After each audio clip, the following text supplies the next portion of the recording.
पर आसन दिव्य नंदी गुफा के भीतर भूमि पर आसन जमाए बैठा था। उसकी आंखें बंद और मन शिव की भक्ति में लीन था।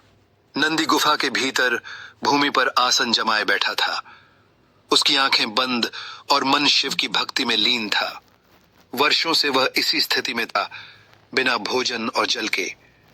उसकी साधना के कारण गुफा के चारों ओर एक दिव्य आभा फैल चुकी थी।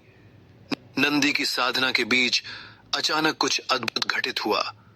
उसे ऐसा प्रतीत हुआ जैसे कोई अदृश्य शक्ति उसे अंधेरे से उजाले की ओर खींच रही हो। उसकी आत्मा में एक नई ऊर्जा का संचार हो रहा था।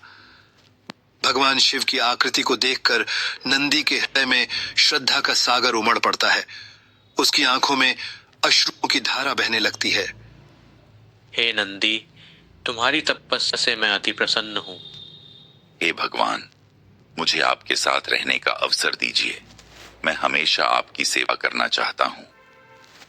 भगवान शिव मुस्कुराते हुए कहते हैं, तुम्हारी इच्छा पूर्ण होगी।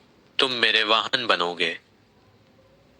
नंदी ने भगवान शिव के वाहन के रूप में अपनी नई यात्रा आरंभ की। वह अब भी शिव के साथ रहता है और उनकी सेवा में तल्लीन रहता है।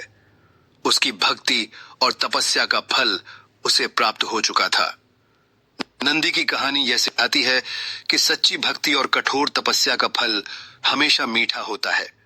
उसकी कहानी आज